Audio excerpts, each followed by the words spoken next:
임진왜란 당시 서산대사, 사명대사와 함께 구국 3화상이라 불린 처형대사의 활약이 최근 들어 주목받고 있습니다.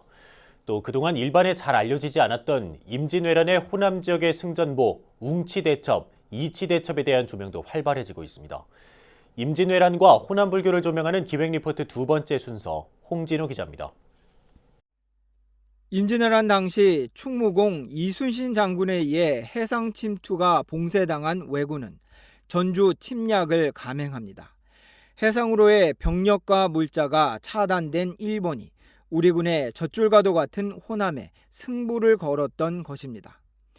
호남이 적의 수중에 떨어질 수 있었던 절체절명의 시기, 전주 주변 진안 방향 웅치와 금산 방향 이치에서 벌어진 전투에서 왜군을 막아냈습니다. 웅치, 이치 대첩으로 왜군을 물리친 날, 충무공은 해상에서 한산도 대첩을 이뤄내며 이른바 무호남이면 무조선을 완성했습니다.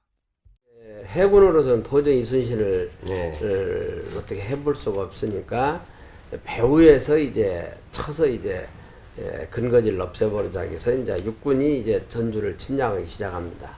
호남을 침략하기 위해서. 진안에서 들어오는 곰티째라고 웅치가 있고 금산에서 들어오는 대둔산 쪽에 이치라는 곳이 있어요. 그 두 전투를 이겨낸 겁니다. 지금도 이치 배국에 보면 정상, 고개 정상에 이치 대첩비가 있습니다. 서산대사, 사명대사와 함께 정조가 구국 3화상으로 추전한 처형대사는 김제 금산사에서 출가해 호남에서 군사를 일으켰습니다. 이후 전라도 순찰자 권율 장군을 도와 행주 대첩을 승리로 이끄는 데 크게 기여했습니다. 금강산에서 시작된 의승 봉기가 충청도를 거쳐 호남에서 만개한 셈입니다. 이제 금강산 지역은 그런 의승을 처음 뜻을 내세운 그런 그 봉기의 의미와 관련해서 주목되는 곳이고요. 이제 실질적으로 의승 활동을 본격적으로 전개했던 지역적 특성은 이제 호남하고 충청 지역을 들 수 있을 겁니다. 호남 의승을 대표하는 분은 뇌목 처형 스님입니다. 여러 가지 이제 실록 자료나 기타 자료에 보면 호남에서 군사를 일으켰다라고 하는 것이 뚜렷하게 그 처형 스님과 관련해서는 명기가 돼 있습니다. 중앙승가대 김상영 교수는 의승장으로서 처형대사의 업적은 분명하지만 행장 등이 남아있지 않다는 이유 때문에 역사적 조명이 제대로 이루어지지 않았다며 아쉬움을 토로했습니다.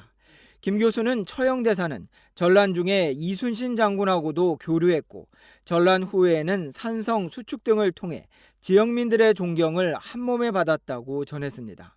그 교령산성을 수축한 다음에 한 문인이 쓴 그 기문 내용을 보면 이 남원의 교령산성의 수축 그리고 거기에 끼친 처형대사의 영향 이것이 당시 호남 지역민들에게 어떤 의미를 갖고 있었는지 아주 절절한 그런 표현들이 실려 있기도 합니다.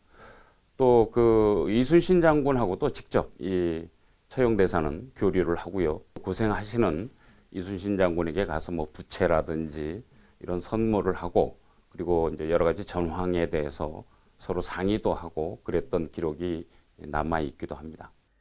충남 금산의 700의총이 국가적 차원에서 성역화된 반면에 웅치 이치 대첩은 그 중요성에 비해 역사적 조명과 성역화가 제대로 이루어지지 않고 있습니다.